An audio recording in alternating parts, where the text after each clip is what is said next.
lab. I hope everyone hears me. That's the first thing every time I get. Like, speak louder. Does everybody hear me now? Good. Yeah. So thank you for joining my talk today in person and also in Zoom. And today I'm going to share some of my work that I did past couple of years using LiDAR remote sensing, especially to understand the post-fire vegetation dynamics. So I have a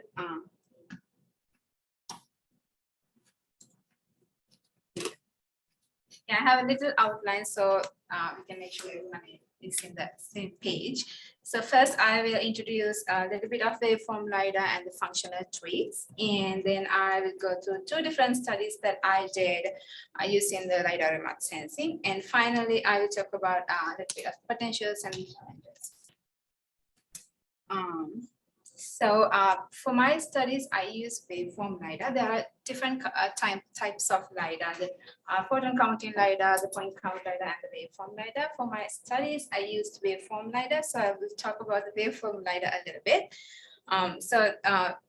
I'm showing here two different platforms that waveform LiDAR can be collected. Here the first image in the left is the airborne waveform LiDAR, and the second one is the spaceborne waveform LiDAR. And we can also collect the waveform LiDAR in the terrestrial platform or the moving LiDAR platform, either one. So the principle of collecting waveform LiDAR is same, but when we consider two different platforms, especially the airborne, it's the footprints at the sub-meter scale, but when we go to the spaceborne LiDAR, the footprint is like a tens of meter scale. So that differentiates like what we see in the ground. And in principle, the LiDAR remote sensing is active remote sensing technique. So we emit laser beams and collect the backscatter energy as a function of time. And in waveform LiDAR, what's the advantage is that it collects the backscatter energy as a function of time, but at high frequency. So instead of like getting like the few different points, it collects the backscatter energy at a high frequency. Like for example, every nanosecond it collects the energy, regardless it's high or low. So when at the end we can generate a full waveform like this. So the first image, the full waveform is presented as a black line here, and the second image, that full waveform is represented as the orange, that shaded area. So advantage is here that when we collect the laser intensity as a function of time, we can convert that in the time we can convert into a distance. So for example, if we collect the laser energy in vegetation environment, that time can be converted in distance, so we can probably have the canopy height. And the other thing is that because we collect the full waveform, there's the area under curve can tell us about the bulkiness of the target we detected. So that can help us to understand if it's the vegetation, like how many layers that vegetation has, what's the thickness of that vegetation. So we can have like so many different aspects of the vegetation if we use the waveform LiDAR instead of the point cloud LiDAR. And here I'm showing three different main traits that we can collect from the waveform LiDAR. First one is the canopy height. That's the difference between the ground and the top of the vegetation. And the second one is the plant area index that tells us about the projected plant area per horizontal ground area. So that can tell, we can use that plant area index to tell about the photosynthetic capacity of vegetation, something like that. And so when we go to the foliage height diversity, there's another metric that we can get from the waveform LiDAR, and that tells like how many vegetation layers we have. So we could use this to tell about like the understory vegetation, but we have understory, we have only the top of only the taller vegetation, likewise. So with the waveform LiDAR, we can use these functional traits. We can extract these functional traits and then tell about the ecosystem dynamics. And so my first study is the post-fire vegetation recovery in the Western US. This is one of my favorite photo. So I thought I should share this one. And if I ask you, like, what do you see what is your first impression if you see this picture? I'm sure that you will tell me that this is taken in the fall. Yes. So other than that, if you see this image, we see that in landscape scale, vegetation is not distributed uniformly. We have some places that we have high like populated trees, and some places that sparsely populated trees, some places only shrubs, some places trees and shrubs, some places just on the bare ground, so many different things. So why we have this kind of pattern in the ground, in the landscape scale?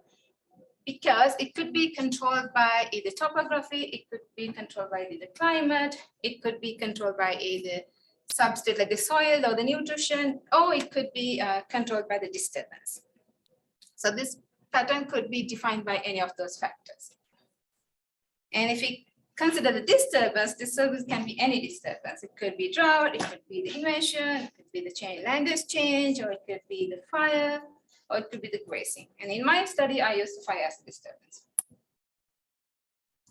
And as I said, in the first study, like the post-fire vegetation recovery in the Western US, I will talk about a little bit about the fires in the Western US. So the first image in the left shows the fire distribution in the Western states, like from 1984 to 2017.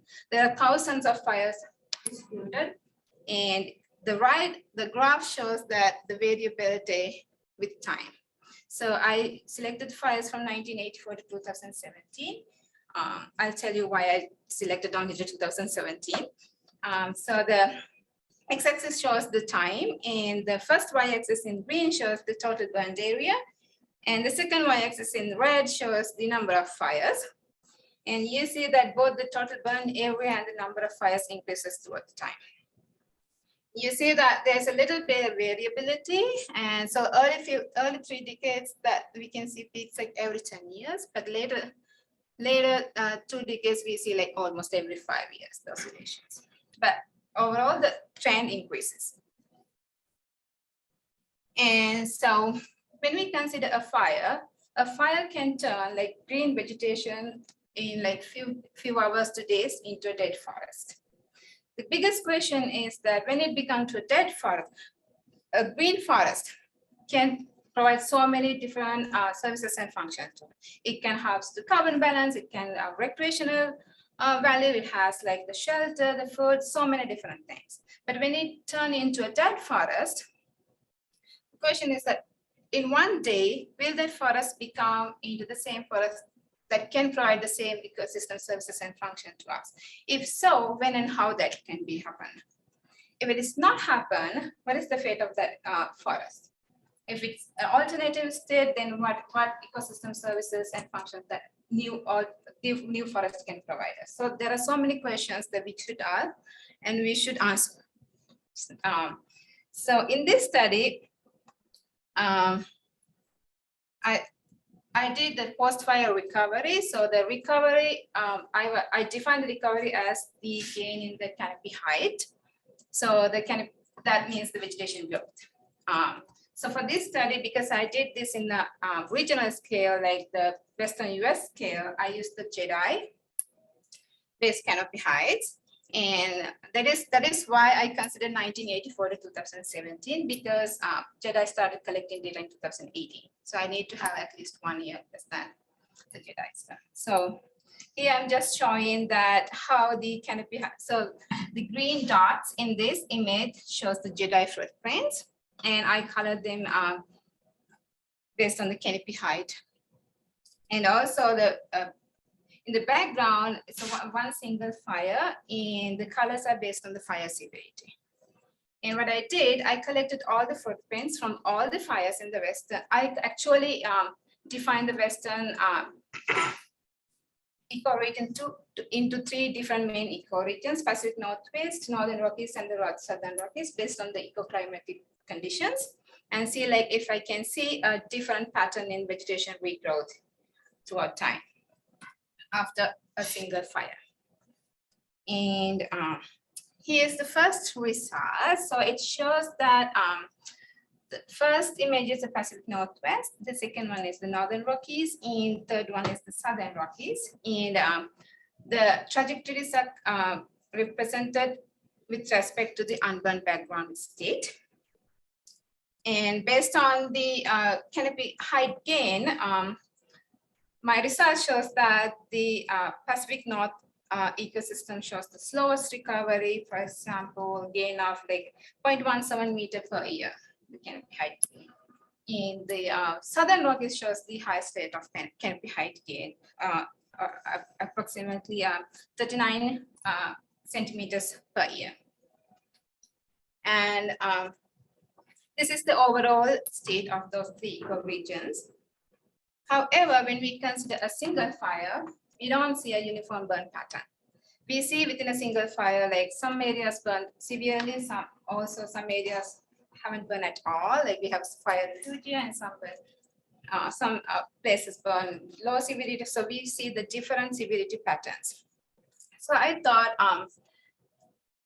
does that the post-fire vegetation gain trajectory as a function can vary as a function of fire severity? Is there a control over that? And so when I did the same thing, but with the different severity gradients, I see again, yes, there is a control over the fire severity where the largest decline in canopy height observed at the high burn severity areas, approximately 23 to 52%. That means that tree mortality increases in the high burn severity areas. And the lowest decline in the canopy height is observed in the low burn severity areas, approximately 1.3 to 6.2%. Because we talk more about the forest carbon sequestration, I thought if we can convert this vegetation gain into a carbon, so I calculate the canopy volume, regardless like when it is burned, overall, like from all the burns from 1984 to 2017 in each ecoregion. This is the, in the first graph shows the per pixel canopy volume change throughout that time period. And so it again shows the same pattern I first showed, that the overall recovery trajectory where in Northern Rockies and the Pacific Northwest, in burn areas, we see decline in the canopy volume, while in the Southern Rockies shows a little increase in the canopy volume. And the second one is more like in detail with the burn severity, what's the canopy volume, gain or loss in different severity gradients. However, like in this one, my plan was to calculate the carbon, but because I consider the mix conifer and conifer mix forest, there are a lot of different equations that convert canopy volume into the carbon. So I don't know which one to choose. I did not calculate, but if anybody has any insights, please let me know. And the first, I showed the canopy height gain or the loss throughout the time across 3 different ecoregions. But when we go in detail into a single fire, we can again evaluate how the canopy structural dynamics varies as a function of fire severity within a single fire. And so here I'm showing that the same 3 structural metrics, foliage height, diversity, canopy height, and the plant area index, but how it varies within a single fire based on the fire severity. So if you look in closer, we'll see that the coefficient of variation of foliage height diversity increases in high burn severity areas. So we have a very dynamic range within the high burn severity areas than the low burn severity areas. And I saw the same pattern regardless of the value in plant area index as well as the canopy height, where the variation is high in the high burn severity areas and the variation is low in the low burn severity areas. So going back to the first image again. So if we could use, based on those things, that we can use those LiDAR-based structural matrix to analyze the spatial variability of the structural matrix. And then because we can do that, we can analyze the structural variability in space, we can probably tell about what is going on in this landscape. We can relate to the patterns in this landscape and tell that if it's a disturbance driven or if it's other things as well. However, in earlier, I said I analyze everything as individual trait based. If it's canopy height, the canopy height. If it's the foliage height diversity, it's the foliage height diversity. But when we consider a pixel or a location in ground, we have all these matrices. We can find canopy height or the foliage height diversity or plant area index can vary within even every single location. For example, if the LiDAR detected me, my plant area diversity or the foliage height diversity and canopy height is different than if it's collected in somewhere else. So every single location has all these three values. It could be same or it could be different. So instead of considering one trait value and its variation, if we can consider multiple traits and its variation in space, we can better understand what's going on in ecosystems. And so I'm showing the first image. This is Natasha also showed the same picture in her talk. So we could use, we can calculate the functional diversity using the same different vegetation indices, vegetation traits.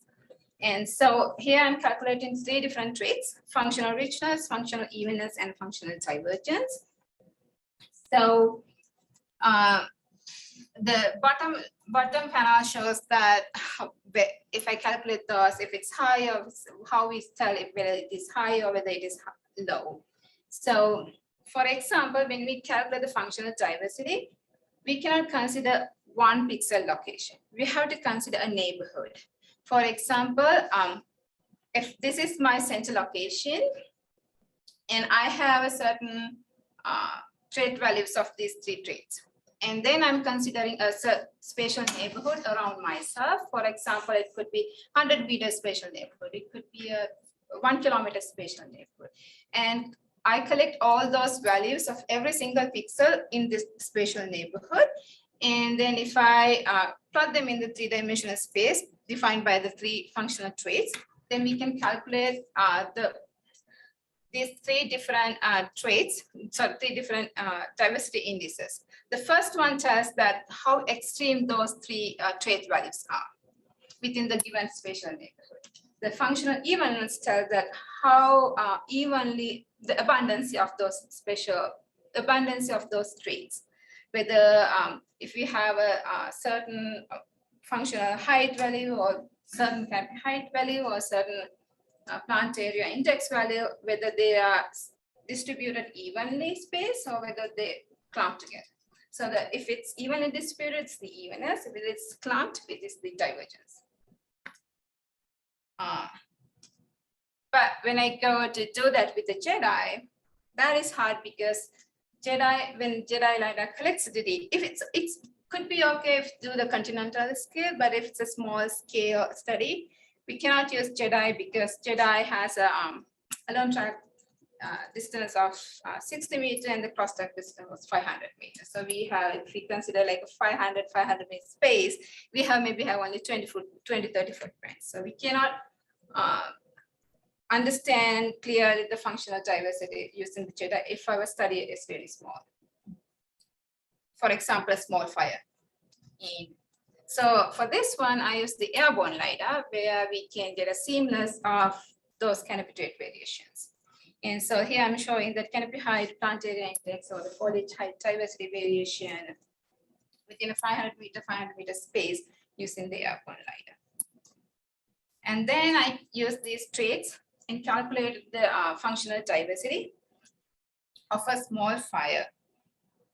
And this is what it gives me. Like if I calculate the functional diversity instead of the canopy trait variation, this shows with respect to the unburned area that functional evenness increases if it's burned and the functional divergence decreases. This could imply that by telling that functional evenness increase when it burns, this could imply that after a burn, only a certain type of vegetation can come and make an evenness area. And so that this is same like functional divergence decreases. We don't have like much divergent structure because this is measured in structural space. the structural diversity decreases.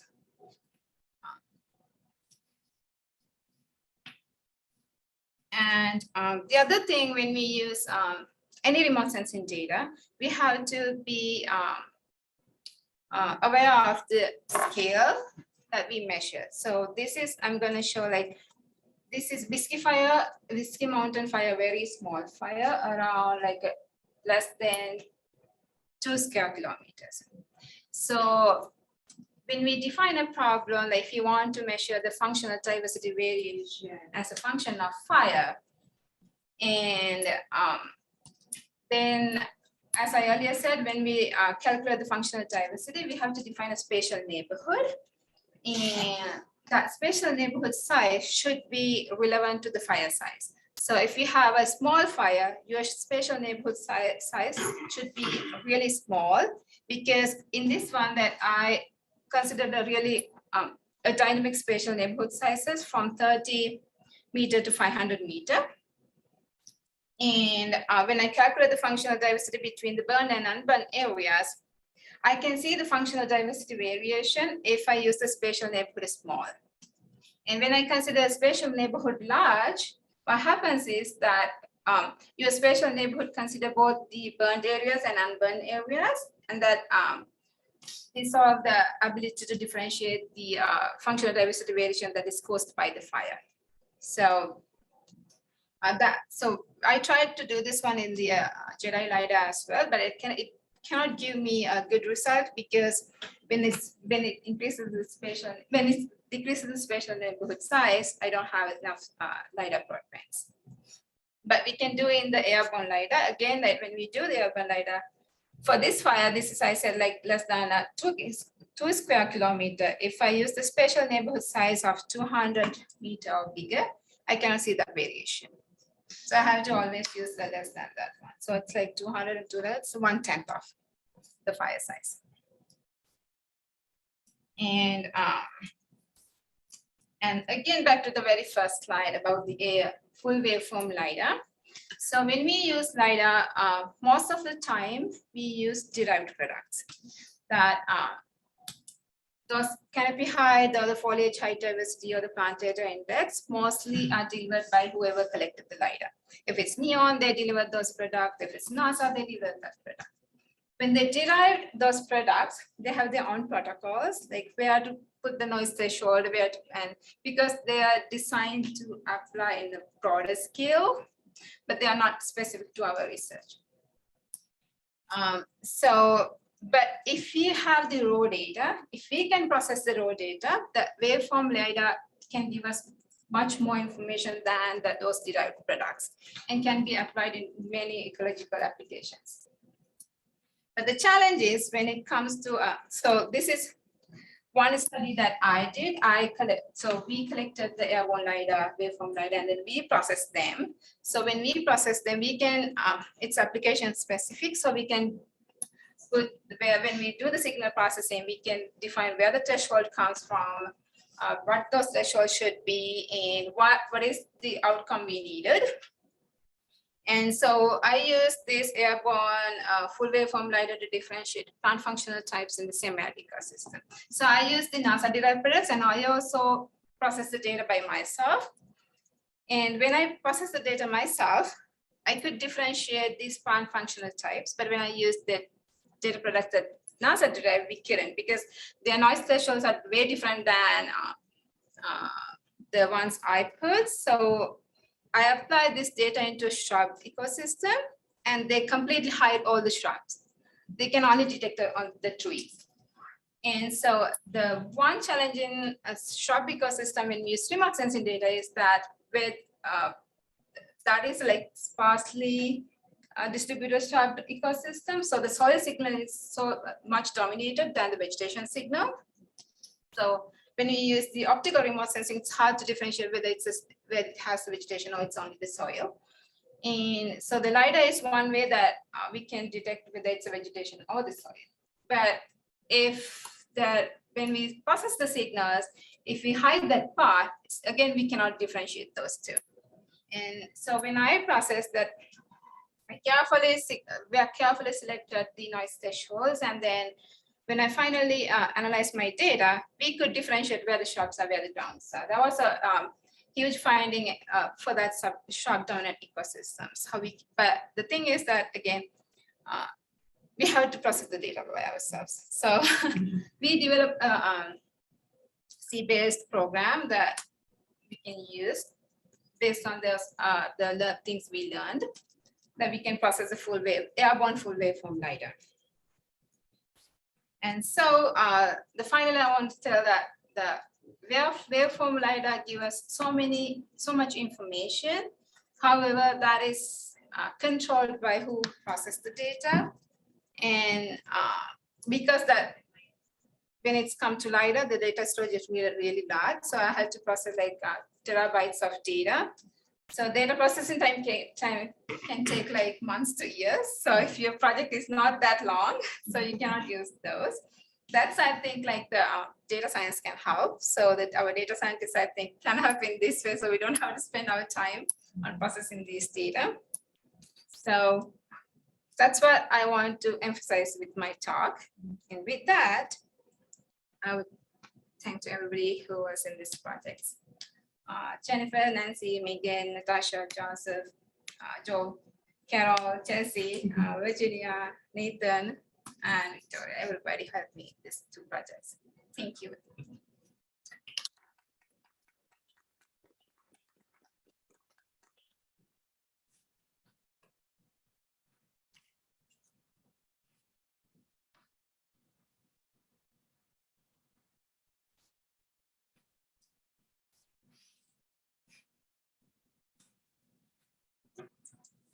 Any questions for Nayani here in the room?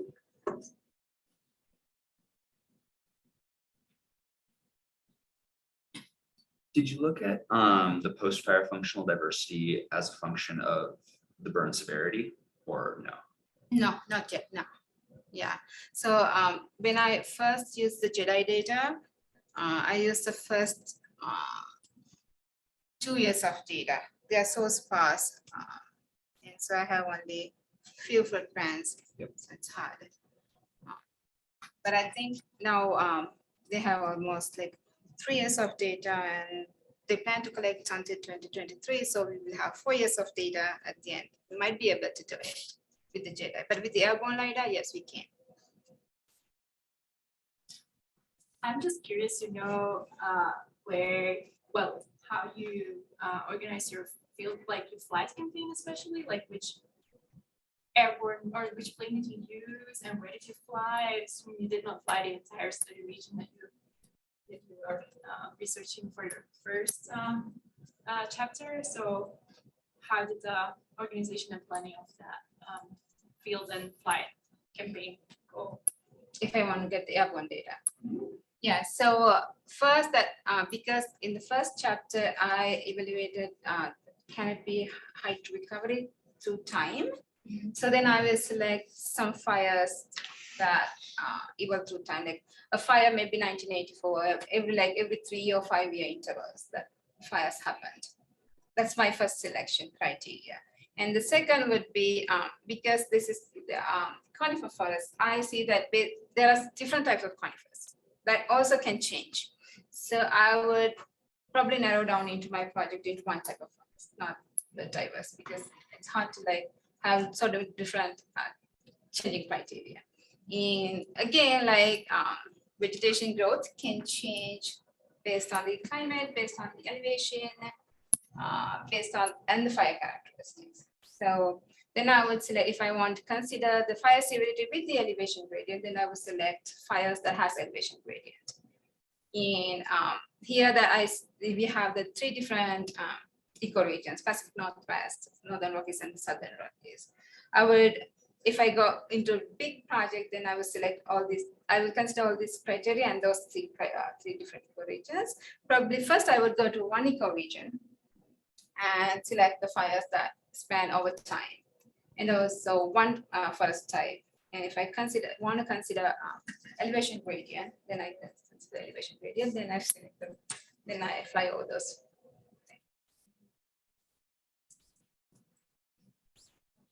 Guess with such a large study area, I imagine that different units have like concerns about things becoming like more shrubby and some like loss of shrubs from wildfires.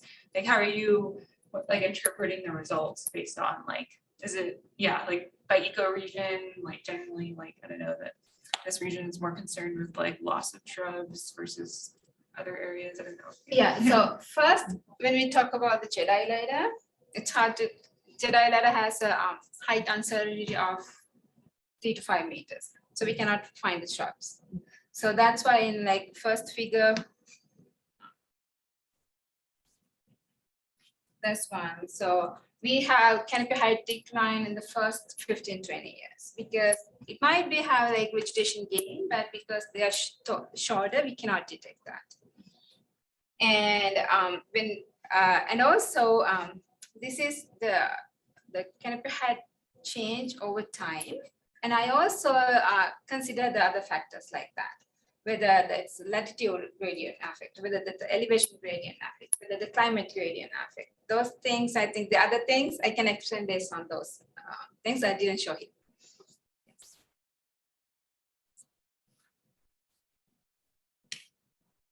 I'm curious about seasonality. So in the Pacific Northwest, it's like coastal and you get some snow, but a lot of these trees are like not experiencing harsh winters. Northern Rockies, it's like really harsh long winters and really short summers. And the Southern Rockies, you get sort of a mix of those two. Do you think this has to do you think this explains anything about your data? And Yeah, so that's why I said I consider the climate. yeah, And when we consider those 3 ecoregions, that is one consideration. Like the Pacific Northwest represent the humid, and the Southern Rockies represent the harsh conditions, more harsh, and then the Northern Rockies is snow and the stuff. So that's the differentiate. So I think because these 3 panels represent those 3 different climate gradients, these trajectories also should represent those to have a control over this. Yes. and do you think you pick up, so like the ecological process of regrowth is not just like the same things start small and then get bigger. You often sort of get like an initial species that takes over. I think you showed that with the high evenness. And then sort of other species come in and fill in, and you could again see why in the Pacific Northwest it would take a really long time to sort of fill in all those gaps. Can you tell a little bit about that story, that like ecological succession story, and sort of what parts you can pick up and which parts you can't? Yes. So first, the Pacific Northwest forests are not adapted to fire, but the Southern Rockies forests are adapted to fire, most of them. And again, when we see these trajectories, one thing that I consider also a distance to undisturbed area as well as a factor, because this is also controlled by whether they have seed sources. And so when we consider Pacific Northwest versus Southern Rockies, that we see that in Southern Rockies, we have a really fast growth. And I think this really fast growth is because that it's changed its vegetation. It's not the original vegetation that's come from. But I think that in the Pacific Northwest, it's slowed down because it's having its same seed source, but it's grown the same vegetation. It would come eventually into the same forest type, but in the Southern Rockies, it's changing. That's what that's what I think. And also the research shows the same. Like in the Southern Rockies, there are a lot of like aspen growth, but in the Pacific Northwest, it's like mostly like the Douglas fir or some same kind of vegetation. Yeah. Looks like Mike has a question. Mike, Hey, Nayani. Yeah, sure. go ahead. Thanks. Yeah, maybe you said this already, but I'm wondering how long after the fire did you measure the coefficient of variation of the canopy height in that figure that you were showing the positive relationship between burn severity and that variation? Yes, so they selected fire. So it's like this was 2014. So my LiDAR data comes 2018 and 19. No, 2019 and 20. So this is like 5 to 6 years after the fire. Yeah, what was the other part, Mike? I'm sorry. There's a relationship between the fire severity and the coefficient of radiation. Yes, so the high fire severity areas has high coefficient of radiation and the low burn severity areas has low coefficient of radiation. Gotcha, thanks.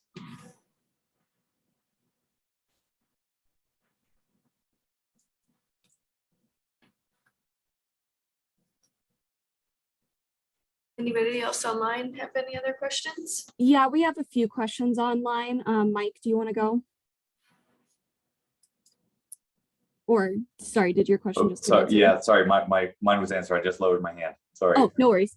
All right, we do have another one in, oh wait, nope, that's still you. Okay.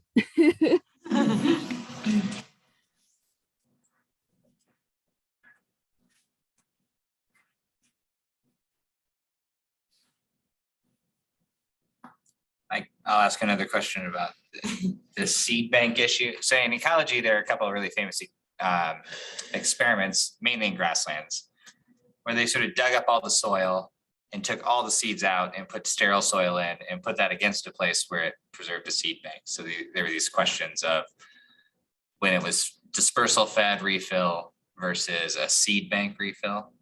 And it sounds like you think you could pick up on some of that signature on whether something was infilled based on the fire not getting hot enough to kill the whole seed bank, so there's some seed bank left, versus some other place where the fire got hot enough.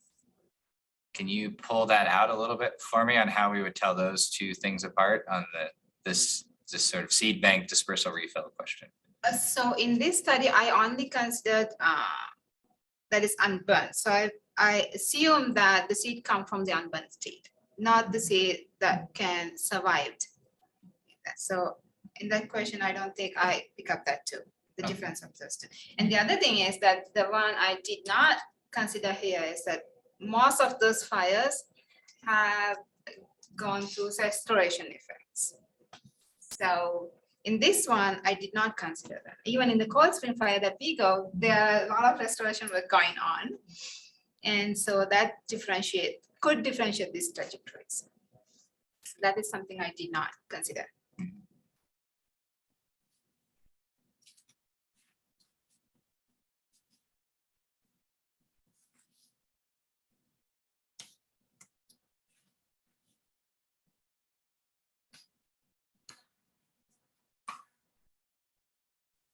I think that's all the questions from in the room here. Sounds good. Yeah, and if there are no more questions, I think we can end a little early today. Thank you. Thank you, Nancy. Wait, really quick, before we do leave, did we let people know about March 29th, Elizabeth? No, so I let them know that we aren't having a seminar next week, but we are still looking for a speaker for March 29th. So if anybody is interested, please let either Natasha or I know. And it doesn't have to be someone in the room. Like if you have somebody that you're working with or a collaborator that you think would give a really compelling talk that is relevant to, and I'll pull, I don't have it up, the EDS